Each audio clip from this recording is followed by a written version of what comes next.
I'm Joe L. Reano from Santo Domingo, New Mexico, and my wife, Angie, initial P. Reano.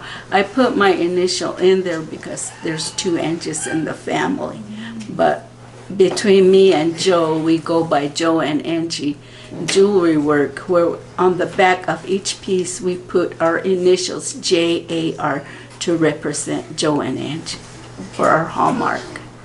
How did you start your career? when I was like 13 years old, I was helping my mom grind hishi. We call it hishi. It's like olive seashells, turquoise, melon seashell, pink shell. And that's how I started grinding, helping my mom. And then the years goes by. When I finished high school, I still continue making it.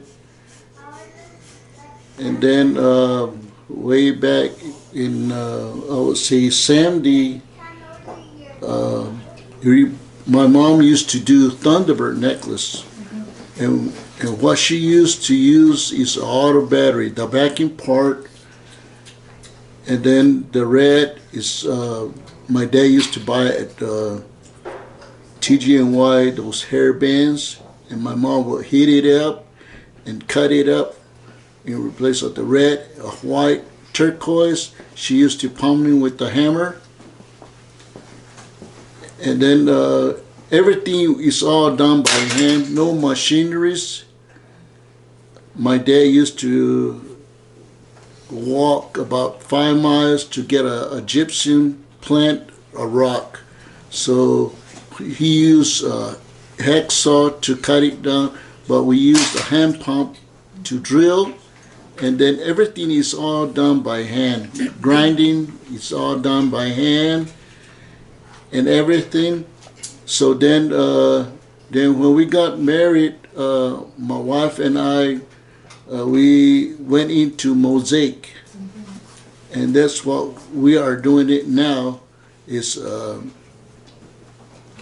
continuing like doing Mosaic, like what my mom used to make.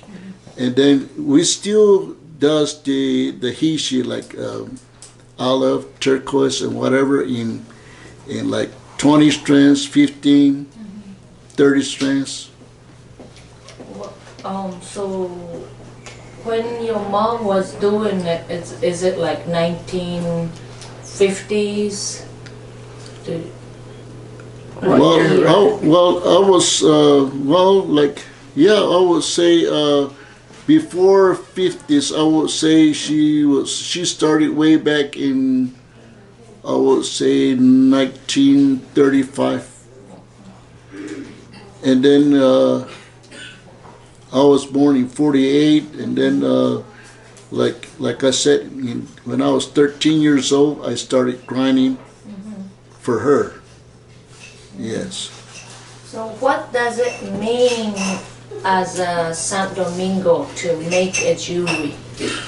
Santo Domingo is well-known jewelers for stuff like what my husband said about hishi making.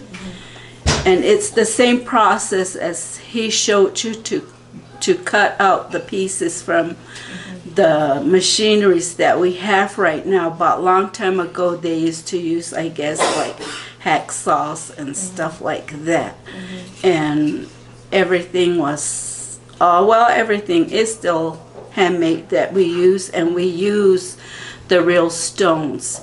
Nowadays, a lot of people are doing mosaic, but their lapidary stones are pre-constituted, where there's more like colors in there, and the colors really brings out, yes, they're good, but to be well known, we rather stick with the natural stones. Why Santo Domingo people are the only one make hishi and mosaic? Do you know the history about it? Well, I guess we're one of the 19 pueblos. along the Rio Grande River, and the head of the 19 Pueblo is Taos. The Taos was gifted with making drums and making some pottery, and down the line like Santa Clara, Poye, and all those are like pottery makers with the black clay. So they're well known with etching of the black clay. And then down like Cochiti is also known for drums and storyteller potteries.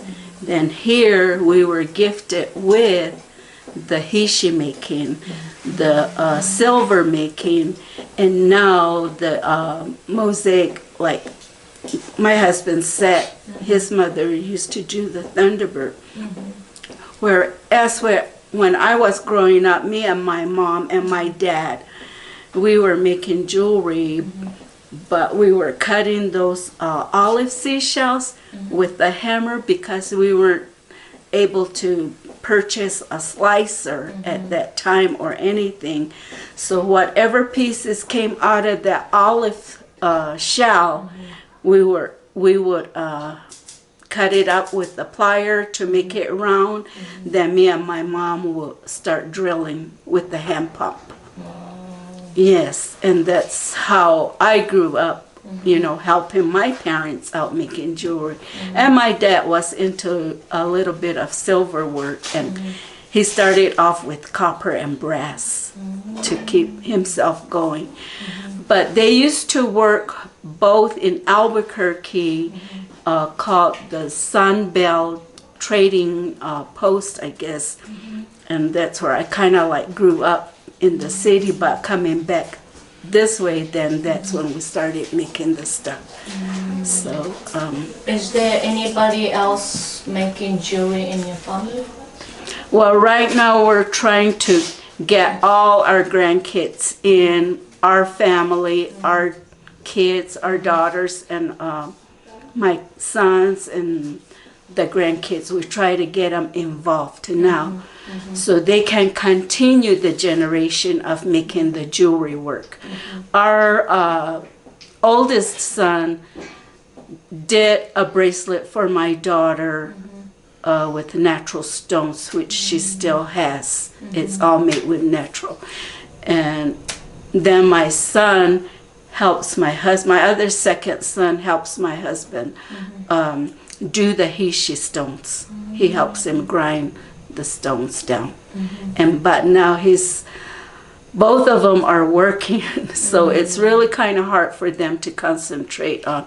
So I try, as a grandma, try to get involved, all the grandkids. Yeah, we try to it. start them off earlier to continue with our work Tradition. The in the future generation. generation. Yes. Is it getting hard to make jewelry? Like in this, like because the world is changing and. I guess as we get older and wiser, yes, it's kind of getting hard. So when the family come back, they help out. Yeah, they help out. Like you said, we're not producing much anymore because we're getting to the age of we're slowing down. But our kids are involved now. Hopefully, you know, they could continue with our work. Yes. I see lots of people wearing jewelry at the traditional dance and stuff. What does to wear jewelry means to people here? Well, something like this is called the squash blossom. And there's another shell that we wear for dance. We call it the dance shell. And when there's like harvest corn dancing, something like this, but this bottom part is like all spiny oyster red. And then up this way is the same design. But our costume is that we wear that with coral beads, and then the jaw cloths and then that dance shell. That's a must when we do our harvest corn dancing going on, and that's held in August 4th. So Each that's, year. That's The traditional Yes. costume that we have to wear. Yes, and then some of them wear some of them wear this is what's the dance shell that we wear, like up here.